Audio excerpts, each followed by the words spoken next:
जहाँ पर जगत चंद्रेश्वरी महाराज जिसने तपोबल से तपागच्छ यानी कि तप की परंपरा रही 400 साल पहले, और जगत चंद्रेश्वरी महाराज के बाद जो उदयपुर के राणा उनकी परंपरा दादा गुरुदेव रायेश्वरी महाराज का भी विशिष्ट सम्मान किया।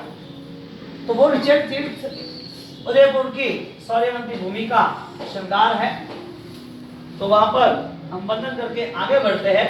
रिचर्ड के बाद या पर तो नमो आयरियानम या यानी के यादवपुर, यादवपुर यानी यादव वंश, जहां पर कृष्ण महाराजा, जहां पर नैमिनाथ भगवान जो कृष्ण महाराजा के बड़े भाई थे, नैमिनाथ जी भगवान की प्रतिमा दी है। अब इसका इतिहास तो सीधा महावीर स्वामी का पहले जाता है, इसका नैमिनाथ भगवान में पार्श्वनाथ भगवान से आगे।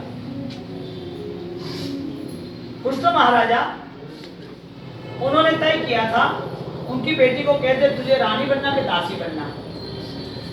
दासी बनना है तो संसार में जाना, रानी बनना हो तो दीक्षा लेना। और दीक्षा नगर में यादवपुर में किसी को भी लेना है तो मैं राजा उनके आगे चामर बिछाऊंगा, उनको चामर से उनकी भक्ति करूंगा।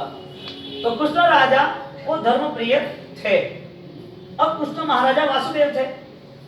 अलग अलग स्त्री जो रहती है, ऐसे जैनिज्म की स्त्री है, तो वो कृष्ण महाराजा के द्वापर ऋषि का समय था, यादव कुल, और वहां पर जो दूसरे वो पांडव के साथ कौरव थे, तो वहां पर ये लोगों ने उसकी मजाक उड़ाई। सन्यासी के आराधना कर रहे थे, भक्ति करनी चाहिए, भक्ति की जगह पर उन्होंने मजाक उड़ाई। अब मजाक तो उड़ा दी और अपमान किया, और अपमान किया ना, उसको बोला सन्यासी थे, साधु नहीं थे, कि तुम लोग है ना गलत तरीके से मरने वाले हो, क्योंकि तुम्हें धर्म का तो कोई अंदाजा है ही नहीं। अब आदमी उसका कर्म का उदय आता है तो व्यवहार भी ऐसा ही करता है। विनाश काले विपरीत बुद्धि।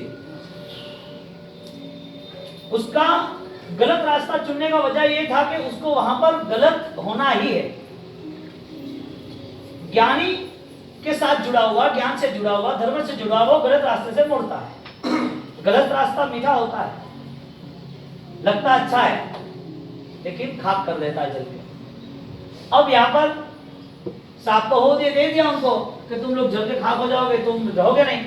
और पता चला ये, तो परमात्मा को कृष्ण महाराजा वंदन प्रार्थना करने गए कि ऐसा हो गया, गलती हो गई है।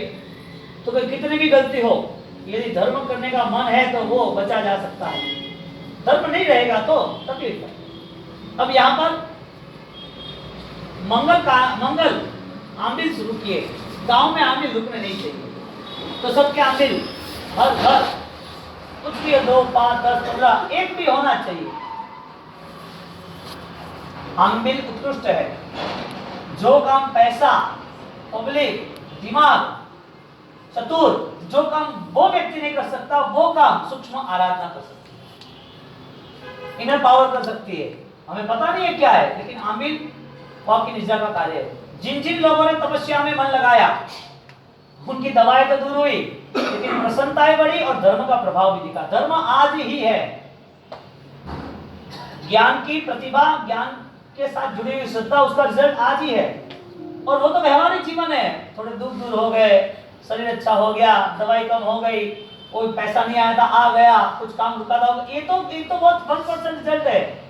99% रिजल्ट तो ज्ञान में, मस्ती में है, आनंद घन में है, आनंद की धाराओं में है। उससे इतनी खुशियां, इतना अप्रमत्त अवस्थाओं का योग मिलता है कि संसार में सोना, खाना, पीना, वो सारी चीजें हो रही है, लेकिन उसको उस चीजों से लेना जाए, क्योंकि उसकी हाइट बढ़ गई।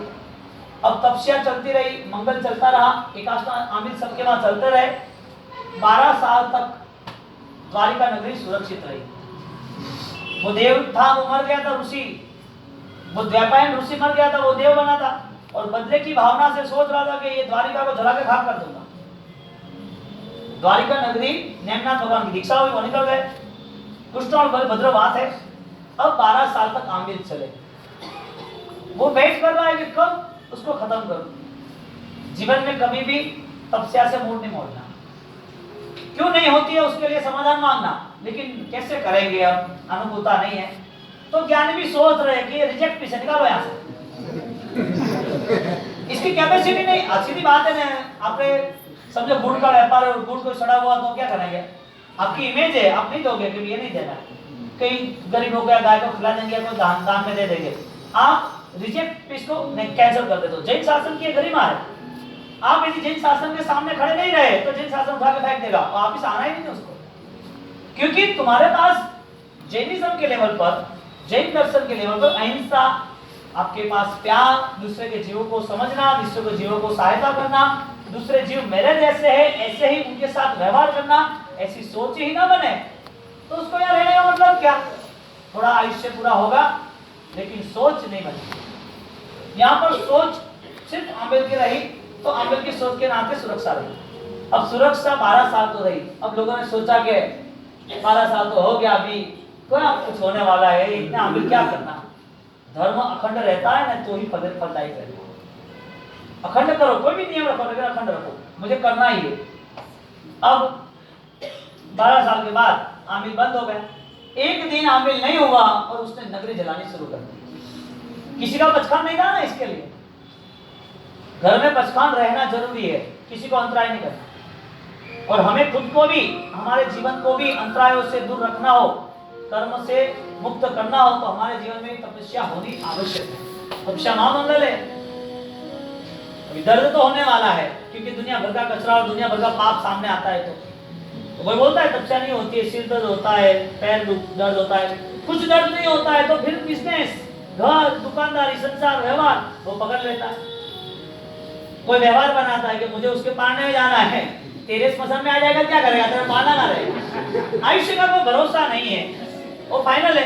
अहमदाबाद में ऐसा हुआ, एक भारत यानी कि 5 किलोमीटर डिस्टेंस पे है, वो एक जगह पर साता पूछने के लिए आए और डेड बॉडी होती, मर गए तो मिलने आए। और उसको मिलने आए, नहीं बीमार थे, लास्ट स्टेज था तो मिल के आओ। वो मिलने आए और घर पे जाते पहले तो उनको अटैक आएगा, वो खत्म। कोमलता सिटी खेतवाड़ी मुंबई देव लोग हुए, मेरे वहाँ महालक्ष्मी था तो हमारे साथ देव लोग हुए, तो उनको एक बीमार का एक सब्जी वो है, वो मिल के गए उनको।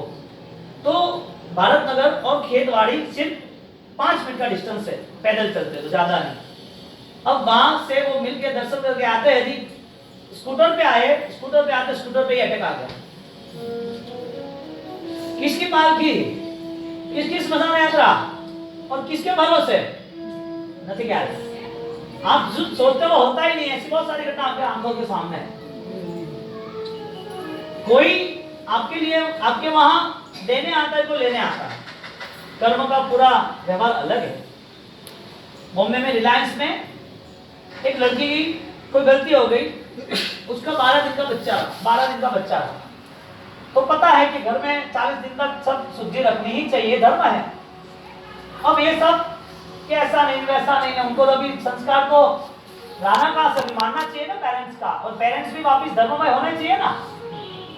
चैनल ही सही नहीं हो तो क्या करना।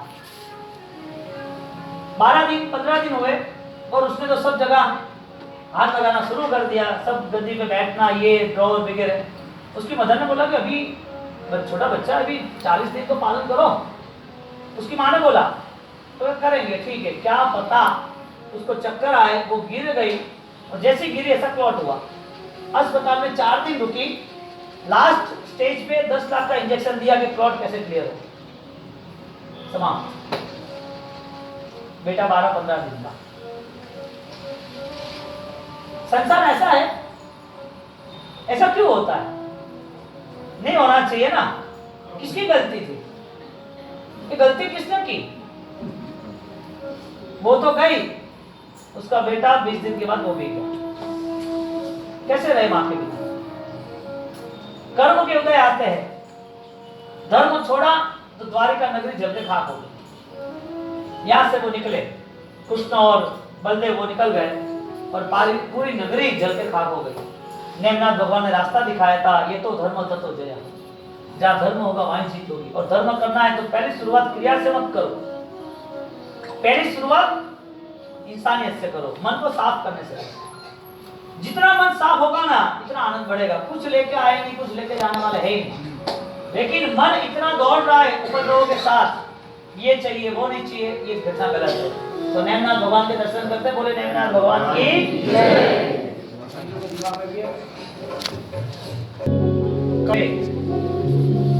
ये जो ध्यान के प्रयोग है,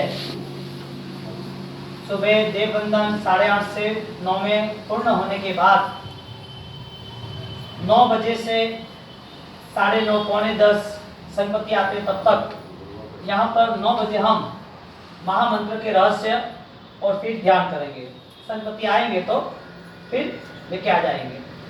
तो 9 बजे कल जो भी यहाँ माला गिनते या जो भी जल्दी आना चाहते हैं तो जल्दी आके, क्योंकि समय बहुत कम रहता है और महामंत्र और ध्यान की जो प्रक्रिया है वो हमें करनी आवश्यक है। और शायद बंदे के लिए एक दिन के लिए मौन पूर्वक ध्यान की पूरी शिविर इसके लिए लगाएंगे। आप अपने विचारों से परिचित और उसमें आपको इतना आनंद आ जाएगा, ये सब परिश्रम के बाद ही रहेगा। ट्राई करेंगे तो यहाँ पर 7 दिन हम उस ध्यान की भूमिका को लेकर तैयार हो गए। तो कल 9 बजे जिसकी भी अनुकूलता हो आ जाना, लेकिन 9:30 बजे तो फिर है ही, तो ये रहेगा। और शाम की 6:30 की जो भक्ति है, बच्चों को हॉलीडे 3 दिन का है ना, 4 दिन का है तो पोषण करना है ना। कल संडे, लास्ट संडे 5 बच्चों ने पोषण किए थे अच्छी तरह। अभी उसकी मदर बोले कि उसका ये हो नहीं रहा है, कितने 12 महीने हो गए, 12 महीने हो गए कि 7वां अतिचार नहीं होता, एक ही दिन में 7 सहारे आदर्श शब्द लिए, आपने मंत्र लिए, वो मंत्र का ध्यान किया। अब मंत्र गिने तो वो तो शब्द बने, मंत्र तो शब्द बन गए, लेकिन उसकी इफेक्ट क्या है, क्या पावर है उसमें कि वो शब्द मेरे लिए एनर्जी बन जाए, ये शब्द मेरे लिए एनर्जी बन जाए। तो जो शब्द थे वो शब्द का आदर्श आना जरूरी है। तो फर्स्ट लेवल पे शब्द, सेकंड लेवल पे शब्द के साथ वो आदर्श, यानी कि मेरे अरिहंत परमात्मा पितरादि है। मेरे अरिहंत की मूर्ति देखना ऐसा नहीं, आदेश्वर परमात्मा, नेमिनाथ दादा, शंखेश्वर दादा, गुरु महाराज, जो भी परमात्मा की प्रतिमा है, पहले तो उसकी एकाग्रता के साथ उनके अंदर हमारा ध्यान होना चाहिए। हमारी एग्जाम रहेगी कि हमारा मन वहां से दूसरी जगह पर नहीं जा रहा। तो मंत्र के साथ मूर्ति, मंत्र के साथ साथ जब आपकी ताकत बढ़ती जाएगी, आपकी एनर्जी बढ़ती जाएगी, तो मूर्ति के साथ साथ वो परमात्मा का इतिहास, परमात्मा का अनुष्ठान, उस परमात्मा ने जो जीवन में आदर्श बनाए थे वो आदर्श, और वो आदर्श के साथ साथ उनके केवल ज्ञान को बदलना, ये सारी चीजें आपकी एकाग्रता बढ़ा देंगी। माला पाठ ऐसी होती है जिसमें फुल एनर्जी के साथ आप कंसर्न होते हो।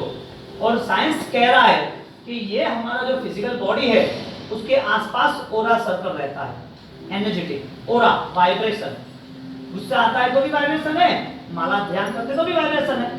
तो आपकी एक इफेक्ट जो संसार की है, बुराइयां की है, मन में दोषों की है, किसी के प्रति घृणा की, ये सारी चीजें आपसे दूर हो रही दिखेगा। आप कोई पायस व्यक्ति, पवित्र व्यक्ति के पास या कोई सरल और कोई एनर्जेटिक आराधक के पास बैठोगे तो आप पे कोई ना कोई फीलिंग शुरू हो जाएगी।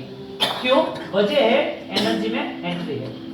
माँ होती है, उसके पैर क्यों छोड़ना, सिर पे हाथ क्यों रखना, वो शरीर में से पैर के राइट फिंगर, जिमना अंगूठा और हाथ और आंख, ये 3 जगह से ऊर्जा निकलती रहती है। तो माँ बाप के पैर लगते हैं तो कि उनकी ऊर्जा मिलती है, तो उनकी सुरक्षा कवच हो गया।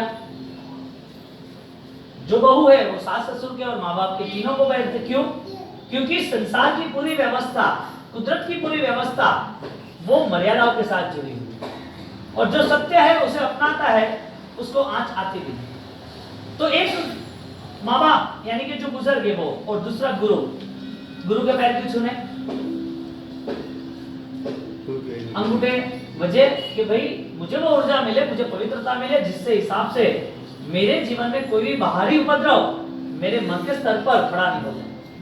तो समाधान के लिए सीधा गुरु के वहां जाते हैं, तो मन समाधान के लेवल पे आगे। तो हमारे जीवन में वो एक शारीरिक सर्कल, ऑरा सर्कल जो होता है, शरीर की जो क्षमता होती है, शरीर हमारा फिजिकल सिर्फ 6 औदारिक शरीर है, तो उसमें 6 सेंसेस है, स्पर्शेंद्रिय, रसेंद्रिय, 6 प्रकार की शक्ति है। उससे आगे भी वाइब्रेशन है। आप बास्केट कराते हो तो बास्केट तो वो कर रही है ना, बास्केट में क्या है, पाउडर है और वास्केप में है क्या, पाउडर है ना और थोड़ी है पर, लेकिन नहीं, वो वास्केप से मंत्र से एनर्जी रहती है। तो हमारी खुद की एक शारीरिक क्षमता है। तो आप जब भी कोई क्रिया करते हो, जाप करते हो, तो आपको पूरा ट्राई करना चाहिए 100% कि मैं अपने ऑरा सर्कल को मेंटेन करूं, मेरे अंदर के जो चक्र है उससे भी आगे, ये 7 चक्र बता दें बाबा रामदेव ने, वो रविशंकर जी, उससे भी आगे और मेरी दूसरी इफेक्ट है जो दादा गुरुदेव रायचूरी महाराज ने की।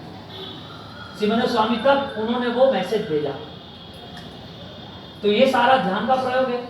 अब आप ध्यान करते हो तो फर्स्ट मंत्र, सेकंड मंत्र के साथ, शब्दों के साथ उस मूर्ति, उसमें आपको थोड़ा सर्च करना है कि मेरा मन एकाग्र रहता है कि नहीं रहता। चलो तो आंखें बंद करें, किसी के प्रति कोई भी सोच, तो आपकी एकाग्रता परमात्मा के अलावा है ही नहीं। तो जितनी जितनी आपकी भावधारा बढ़ती जाएगी तो उसका फिजिकल इफेक्ट ये रहेगा, आपके रोंगटे खड़े हो जाएंगे, आपके अंदर कुछ एक्स्ट्रा एनर्जी महसूस होगी, आपको लगेगा कि कुछ अंदर घट रहा है, क्योंकि आंखें खोल के जाप करना ही नहीं, माला गिनना भी इसके लिए था कि आपकी एकाग्रता नहीं थी इसके लिए। बाकी माला गिनने का तरीका मूर्ति पर, मूर्ति का ध्यान होते हैं परमात्मा का, तो 13 अंग है और 13 अंग को एक एक करके ध्यान करो, या 12 बालो तो 12 दान 12 9 108 हो जाते हैं।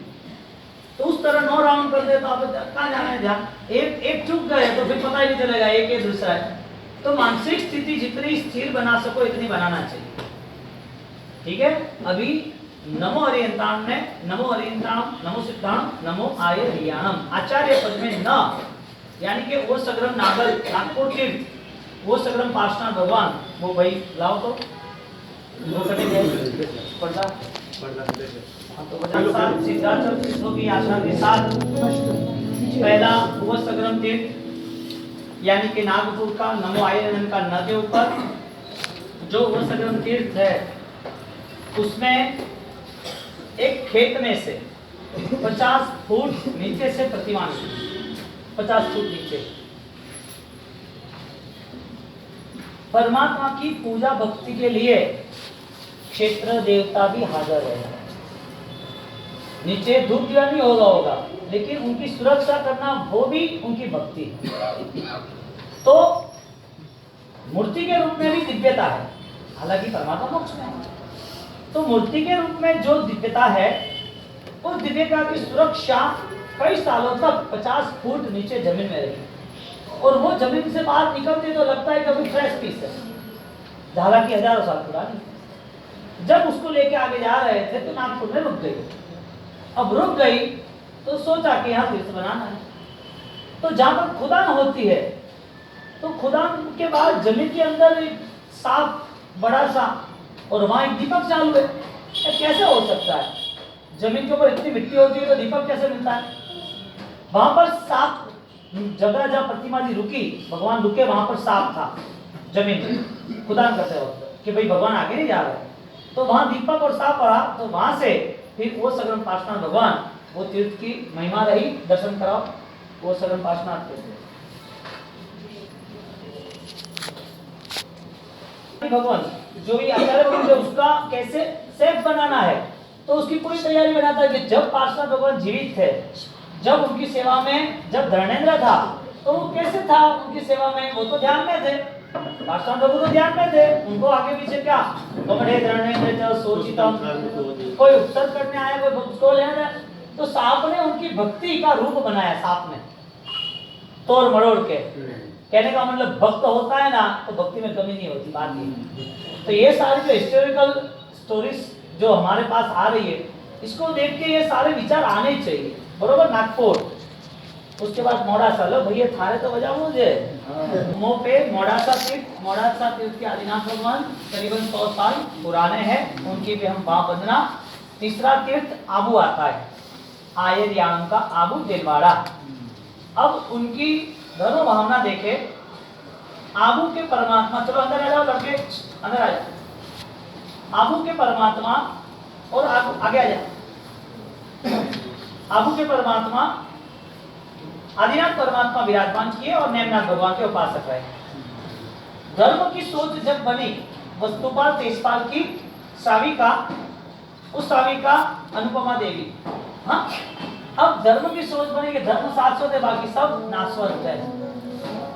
तो साविका ने प्रेरणा दी, साविका ने उनको मार्गदर्शन दिया कि ये सारी चीज इतनी कितनी भी हो, लेकिन हमारा जीवन धन्य तो बना ही नहीं, हमने कुछ ऐसा कार्य तो किया नहीं। वस्तुपाल तेजपाल के द्वारा पूरा आदिनाथ परमात्मा का आबू देलवाड़ा है दक्षिण राजस्थान की धरोहर पर वे नमो जिनालय, आज जितने भी सोमपुरा है स्वामीनारायण संप्रदाय के हो या राजस्थान में कोई भी नया मंदिर विष्णु जी का बनने वाला हो या हनुमान जी का बनने वाला हो या कोई भी माता जी का बनने वाला हो, कोई भी मंदिर बने तो ज्यादा से ज्यादा जिन्होंने मंदिर बनाए ऐसे सोमपुरा का रिकॉर्ड है। हमें जितना भी शिल्प चाहिए वो सारा शिल्प आबू देलवाड़ा में खरीदा। एक एक उनकी जो 1 इंच के एक शिल्प कितने ही छोटे स्पेस में है, इनकी जो छोटी छोटी जो आर्ट है कोतरनी है वो देखते ही रह जाते। उस जमाने में उन्होंने कैसे मैनेज किया होगा? पहाड़ों पर अभी थोड़ा रास्ते हुए तो पहाड़ पे ऐसा एक अमर बना देने वाला एक अद्भुत कार्य पूर्ण किया और उसकी स्मृति में देरानी जेठानी का गोखला देखा है ना आबू में, कैसा मजा आया। एक साथ परिवार में रहे और साथ परिवार रहने के बाद उसकी साथ में धर्म भावना हो और धर्म भावना में उनको लगे कि ये धर्म हमसे हो रहा है ऐसा महसूस। जन्म मिलना वो कोई मुश्किल बात नहीं, अनुभूता मिलना, सुख मिलना, सुख में सबसे आगे रहना, इसकी इतनी वैल्यू नहीं है जितनी वैल्यू इस जीवन को सफल बनाने के लिए है। तो आदिनाथ परमात्मा वो तीसरा, हाँ और उसकी भी कोतरनी देखो आप पीछे बैकग्राउंड में कल बताया था, वही हमारे नीचे गुरु महाराज की जो कैसी छतरी है ऐसी पूरी कोतरनी दादा आदिनाथ की। और राजस्थान के यश नगर में नमो य पे यश नगर में दूसरे भगवान जहां पर चंद्रप्रभु स्वामी विराजमान है और वहां का इतिहास है 500 आचार्य भगवत यहाँ स्थिरता करते थे।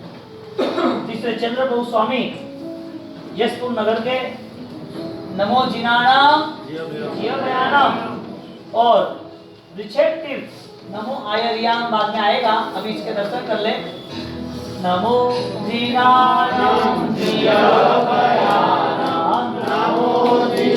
की संपन्नता वो जैन शासन की एक व्यवहारिक पहचान रहती है।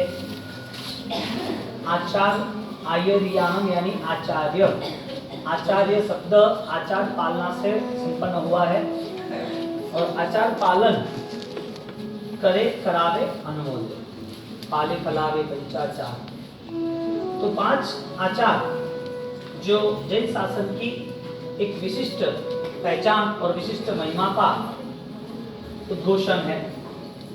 ऐसे 5 आचार ज्ञानाचार, दर्शनाचार, चारित्राचार, तपाचार, विद्याचार, वो 5 आचार का पालन और उसकी ऊंचाई वो जैन शासन का सिरमौर कार्य है। जैन बनने के लिए 5 आचार आवश्यक है। जन्म से जैन होते तो ये कष्ट, ये परिश्रम उठाने का काम नहीं। जन्म के जैन होने के नाते गवर्नमेंट ने डॉक्यूमेंट्स क्लियर किए, कर्म सत्ता ने या जैन धर्म ने या ज्ञानियों ने वो प्रूफ नहीं दिया कि वो मंदिर गया इसके लिए वो जैन बन गया। लेकिन मंदिर जाने की वजह उसका दर्शनाचार था, उसने 2 प्रतिक्रमण सीख लिए, वो ज्ञान था। लेकिन वो 2 प्रतिक्रमण या चैतवंदन या नौका जो भी ज्ञान के साथ जुड़ा है, जो भी सामर्थ्यता के साथ, वो ज्ञान उसके जीवन के अंदर उसे मार्गदर्शक बना। इसके लिए ज्ञानाचार बना। सिर्फ ज्ञानाचार थोड़े बहुत सूत्र आ जाए इसके लिए नहीं था। दर्शनाचार परमात्मा के तीर्थ के प्रति, परमात्मा के आगमों के प्रति, परमात्मा की प्रतिमाओं के प्रति, परमात्मा के जो भी सूत्र है, खोल दे, जो भी सूत्र है उस सूत्र को लेके उसकी श्रद्धा में कहीं पर भी कमी ना आए। दर्शनाचार का आचार वो स्थिर बन जाए। यानी कि जैनिज्म के अलावा आपके सामने कुछ आए और आप जैनिज्म को छोड़ के दूसरी जगह पर चले जाओ, या जैन दर्शन की बात छोड़ के आपको दूसरा अच्छा लगता है, तो हम गलत रास्ते पर। दर्शनाचार यानी श्रद्धा में कमजोरी यदि मलिन हो तो। चारित्राचार जीवन को ज्यादा से ज्यादा अहिंसा में बनाना, सामयिक लेना, प्रतियोग करना, वो चारित्र है, चारित्र का आचार है।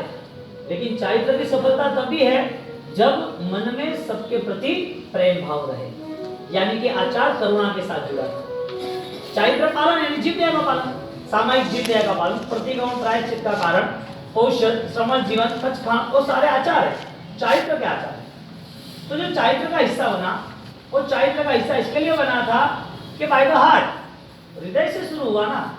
अब सामायिक होने के बावजूद किसी के प्रति घृणा खड़ी हो तो यहाँ की सारी भक्ति विख्यात होकर घर की कहती। पहले मन ऐसा तैयार करे कि मुझे अरिहंत के पास जाना है तो मेरे पास क्या क्वालिटी होनी चाहिए, मेरे पास कुछ तो गुणवत्ता, मेरे भगवान मुझे स्वीकार है, ऐसी तो कोई मेरी सामर्थ्यता चाहिए। मुझे पैर से जाना है तो एक ही भव मिलेगा, और उनके साथ भव रहना है तो मुझे विचार से मिलना पड़ेगा। भगवान का प्रेम है तो चारित्राचार का प्रेम है, चारित्राचार का प्रेम है तो किसी के प्रति भी तुमने कुछ भी पूर्व के काल में, पूर्व के भव में, या आज से पहले 2 साल 3 साल 5 साल 10 साल जो भी पूर्व का समय होगा, कहीं पर भी आपकी सोच में कोई भी शत्रुता रहेगी तो अरिहंत का मार्ग वो मिलेगा नहीं। बचपना है, इसके लिए छोटी चीज को, सामान्य चीज को भी हम सही मान लेते हैं। बचपन है, छोटा बच्चा है, वो गाड़ी चलाता है तो मैं भी गाड़ी चलाता हूँ, गाड़ी चलती थोड़ी है, वो तो गाड़ी स्टैंड पे खड़ी और घुमा रहा है और 2-4 बच्चे बैठे गाड़ी पर कि मेरी गाड़ी आ गई, मेरी गाड़ी चलती थोड़ी है। ऐसे बाल जीव जो होते हैं, ये संसार में उत्कृष्ट धर्म की सोच पाने के लिए काबिलियत नहीं आती है, तो धर्म की क्रिया होने के बाद वो धर्म की क्रिया का चारित्राचार, वो चारित्र संपन्न नहीं होता है, प्रभावक नहीं होता है। तो उसकी जीवन व्यवस्था में उसका मन पहले करुणा अहिंसा से जुड़ता है। तो चारित्राचार का ये गुण रहा, ज्ञानाचार, दर्शनाचार, चारित्राचार, तपाचार और विजयाचार। तप रूपी आचार, तप की व्याख्या की हमारे यहाँ कि जो अपने शरीर को गलाता है ऐसा नहीं, लेकिन अपने बुरे कर्मों को भी वो जलाता है, उसका नाम तप। तप यानी तपना। हमारे तत्वार्थ सूत्रकार तपसा निर्जरा कह रहे हैं, तपसा निर्जरा। निर्जरा यानी कि तुम सिर्फ भोजन छोड़ने पर तपस्वी नहीं बन सकता, वरना कितने भी ऐसे भूखे हैं जो भी ट्रेन में बारिश में 15-17 घंटे तक ट्रेन नहीं चली, बैठा रहे, भोजन नहीं किया, कितनी बाढ़ आई तो 3-3 दिन तक पानी लिया, 3 दिन तक खाना पीना कुछ नहीं मिला, भूखा रहना वो तप नहीं है। हमारे बुरे विचार यदि जल के खाक होते तो वो तप है। हमारे जो सुधार का मार्ग है वो तप है। अब सुधरना हमें है, किसी को पूछना है नहीं, गलत क्या है वो भी हमें पता है। और ज्ञानी की इतनी हमारे पर करुणा दृष्टि है कि गलत है तो गलत की दूसरी साइड सही भी है ना। संसार है तो संसार छोड़ के भी मोक्ष में जाने वाले हैं ना। अंधेरा है तो अंधेरे को समय होगा खत्म, समाप्त, तो उजाला भी है ना। तो जो लोग पाप करते थे, जिसके जीवन में बुराइयां थी, उस बुराइयों को लेके वक्त भी उसने जब समझदारी का राह चुन लिया तो अच्छाइयां भी उनमें ही आई ना। बुराई और अच्छाई वो हमारा आमंत्रण था, किसी ने हमें थोपा नहीं था। तो ये सारी सोच वो पूरा हमारा ज्ञानाचार, दर्शनाचार, चारित्राचार, तपाचार को उज्जवल बना देता है। तो कभी भी तपस्या के मार्ग पे आकर नहीं निकलना हो, हमें कोई क्रिया के मार्ग पर परमात्मा का मिलन हो और उसकी अभिक्षा के साथ यदि आगे जाना हो, तो पहले एक मिनट ठहरना, सोचना, थोड़ा ध्यान लगाना कि ये मार्ग सही है कि नहीं। दिशा तभी मिलेगी जब सही होगा। अभी दिशा नहीं चाहिए, अभी मंजिल नहीं पानी। तीर्थंकर पद और मोक्ष वो तो मानव जीवन का अंतिम चरण है। तीर्थंकर पद तक पहुंचना या फिर मोक्ष तक पहुंचना वो मानव जीवन का अंतिम कदम है। लेकिन अंतिम कदम के पूरे कितने कदम उठाने हैं, मार्ग पे चलना वो बड़ी बात है। दिशा सही होनी चाहिए।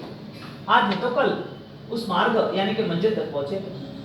अब हमारी जो विचार यात्रा, क्रिया मार्ग, हमारी जो आराधना, नौका, कुछ भी हो जाए, आप करने का बाद में रखना, पहले सोचने का रखना कि संसार की सारी व्यवस्था, उसमें मेरा कितना अधिकार, मेरा कितना रोल, और ये सारी व्यवस्था के बाद मेरे साथ कौन कौन जुड़ा हुआ है। कर्म न्याय करते कि नहीं करते? गवर्नमेंट के वहां वो कर न्याय की देवी अंधी होती है, यहाँ कर्म की देवी वो अंधी है ही नहीं। कर्म यदि न्याय कर लेता है, प्रभु महावीर के साथ भी कर्म हजारों भव के बाद भी, हजारों सालों के बाद भी जैसा जैसा किया वैसा वैसा सामने आके खड़ा रहा। तो जो आदमी अपने अज्ञान से जीना चाहता है, यानी कि आज क्या है उसे पता नहीं है, उसके पास धर्म क्या है वो भी क्या पता चले। जो धर्म हमारी परंपराओं में प्रभावक साबित हुआ है, जो करे पुण्य शावक को अमर बनाया है, जो परमात्मा की रावण की भक्ति से तीर्थंकर तक ले गए, जो सुलसा कभी भी कहीं पर भी दूसरे अन्य आए, शिव जी आए, गणपति आए, यहाँ पर विष्णु आए, तो उसकी श्रद्धा में कहीं पर भी खामी नहीं आई, उसकी श्रद्धा को कहीं आंच नहीं आई। तो ये हमारी आराधनाएं इतनी प्रभावक और इतनी फलदायी हो, तो वो अंतिम चरण के पहले हमारी जीवन व्यवस्था किस दौर पे चल रही है। हमारे जीवन में किसी को हमने कटु वचन बोले, हमारे लिए कोई दुखी है, हमारे लिए कोई रो रहा है, हम किसी के आंसू बहा रहे हैं, तो भगवान ने तो जो आंसू नहीं बहा रहे थे, भगवान जो आदमी ऑलरेडी आंसू नहीं बहा रहे थे, जो क्रूर थे, किसी पर हमला ही करते थे, उनको भी कंट्रोल करने की तैयारी की। भगवान के मार्ग पे, भगवान के धर्म में आने के लिए प्राथमिक तैयारी है मन करना चाहिए, माला नहीं। माला सहारा बना मन तक पहुंचने का, मंत्र शब्द सहारे बने परिणाम को बदलने के लिए। आज का ये हमारा एक दो जो भी कला के, जो भी हमारा एकाष्टा, हमारी सामायिक, हमारी माला, हमारा देवबंधन, हमारी नमो आयरयाम की 7 तीर्थों की भाव यात्रा, ये जरिया बनी उस तक पहुंचने के लिए। अब ये यदि मार्ग सही रहा तो आगे का राइट है। डॉक्टर के पास जाना और डॉक्टर की प्रिकॉशन के हिसाब से नहीं चलना, what do you mean? Doctor के पास जाने वाला उसको कह रहा है कि मुझे दर्द है, और उसकी प्रिस्क्रिप्शन के हिसाब से उसे टैबलेट वगैरह देते हैं, और ऐसे ऐसे 4 दिन रहना है, कुछ भी सोचते नहीं है। मेडिसिन लेना तो लेना, शायद वो लिक्विड फॉर्म्स में, शायद उसमें लिखा हो कि 0.01% पॉइजन, तो पूछता नहीं कि मुझे पॉइजन लेना कि नहीं। अब उसका कंटेंट है तो वो मेडिसिन जो है वो उसको बनाई है, तो उस हिसाब से चलना है, पूछने नहीं जाता है। डॉक्टर पे विश्वास है। डॉक्टर का विश्वास यदि आपकी स्वास्थ्य को सुधार सकती है, तो हमारे परमात्मा के वचन, परमात्मा नहीं है इसके लिए परमात्मा तुल्य मानते हैं, तो परमात्मा के वचन रहे कि जितने भी अनुष्ठान है वो अनुष्ठान अलौकिक होने चाहिए, आलोक्य होने चाहिए। आपने कभी नहीं किए ऐसे अद्वितीय होने चाहिए। आपके साथ जितने भी अनुष्ठान जुड़े हैं उससे भी अद्भुत होने चाहिए ये अनुष्ठान, क्योंकि पुरानी बातें तो पूरी जड़ क्षीण हो गई। पुराने अनुष्ठान जितने भी मन के स्तर पर थे, लेकिन अंदर के जो अनकॉन्शियस माइंड में जो पड़ा है, अनकॉन्शियस माइंड में जो भी हमारी धारणा है, उस धारणा को चेक करना है कि वास्तविक महामंत्र और मैं, परमात्मा का शासन और मैं, अनुष्ठान और मैं, ये पर्व और मैं, ये सारी चीजों में कुछ फीका तो नहीं है ना। सारी चीजें बेवकूफी की तरह, यूं ही अंधे की दौड़ की तरह दौड़ तो नहीं रहे ना। रास्ता ना दिखे तो समझ सकते हैं कि आंख नहीं होगी। ज्ञानियों ने आंख को श्रद्धा कही, समझदारी की, और यदि आंख है और समझदारी है तो बदलाव को देर क्यों। हम उस मन को ज्यादा से ज्यादा महामंत्र के साथ जोड़ दे। नमो आयर्याणम, तपाचार के साथ आता है वीर्याचार। वीर्याचार यानी कि हर कोई धर्म के अंदर में, धर्म के अंदर उसका परिणाम और सामर्थ्य दोनों डेवलप होने चाहिए। एक इनर सेंस पावर और एक फिजिकल पावर। आपकी आंतरिक शक्ति ज्यादा होगी तो मनोबल ज्यादा होने की वजह से शरीर का बल भी बढ़ जाएगा। शरीर का बल रहेगा और मनोबल नहीं रहेगा तो तुरंत ही मन ने जैसा बोला ऐसे कर दिया, मन ने बोला छोड़ो तो छोड़ दिया, क्योंकि मन तो चालबाज है ना, हर बार शतरंज के साथ ही रहता है ना, उसको तो खेल ही खेलना है। उसके इस खेल के नाते मन ने हर वक्त धर्म से दूर रहने का सोचा, और जब भी धर्म के करीब आने का सोचा तो तय ऐसा किया कि कब खत्म होता है। तो धर्म की व्याख्या फिजिकल जुड़ी नहीं है और ना कोई फिजिकल छोड़ के सिर्फ मन से जुड़ी है। धर्म की परिभाषा दोनों तरह से जुड़ी हुई, जैसे एक ट्रेन दो पटरी के बिना नहीं चलती, सुबह और शाम दोनों एक दिन है और आयुष्य है। जीवन की व्यवस्था दोनों साइड, दोनों पहलू की है। अब तपाचार के जो यहाँ पर भेद बताए, व्याख्याएं बताई, उस तपाचार के लेवल पर शरीर यदि मान रहा है तो हमें कैपेसिटी डेवलप करनी चाहिए। शरीर नहीं मान रहा है तो कहां तक का हम कुछ कर धर्म कर सकते हैं। यानी कि मन यदि आंदोलन में खड़ा रहा, मन ने यदि हमारे यहाँ चीटिंग की तो वो शरीर पाप ही करने वाला है, फाइन है। उसको कौन कहता है, ऑर्डर कौन देता है? पैर में कांटा लगा तो लगा पैर में, तो हाथ क्यों वहां चला गया, पैर क्यों खड़ा हो गया? मैसेंजर है सर, मन ने ऑर्डर दिया कि लगाए फॉलो। अभी वही जगह पर पैरालिसिस होता, लेफ्ट हैंड पैरालिसिस है, वहां पर कितना भी आप मारो या कोई इंजेक्शन लगाओ कुछ इफेक्ट नहीं आता। क्यों? क्योंकि वहां तक संदेशा पहुंचता नहीं है, मैसेंजर वहां तक नहीं जाता, क्योंकि ये सारे ब्लड रिलेशन प्रोजेक्ट सब कंट्रोल हो गए। इसके मतलब पैरालिसिस हो गया। तो जीवित व्यक्ति पैरालिसिस होता है तो वहां पर कोई भी एक्टिविटी नहीं होती है। शरीर का पैरालिसिस ज्यादा है कि मन का, विचारों का पैरालिसिस ज्यादा है? मन का है। अपाहिज को तो कोई हेल्प कर सकेगा, मन से जो अपाहिज उसको कौन हेल्प करेगा? यानी हमारे मन ने दंगा खड़ा कर दिया, ये नहीं करना, ये नहीं करना, ये करना, वो करना। तो दर्शन, ज्ञान, चारित्र वगैरह यानी कि पंचाचार वगैरह आचार्य का एक मैनेजमेंट है जो तीर्थंकर के तुल्य है, जो तीर्थंकर के शासन को संभालने और सुरक्षा करने के लिए। तो वो आचार संपन्नता को लेके आज 7 तीर्थों की यात्रा रहेगी और हमारा मन उस 7 तीर्थों में एकाकार रहेगा। तो आंखें बंद करें। कल बोला था फर्स्ट स्टेज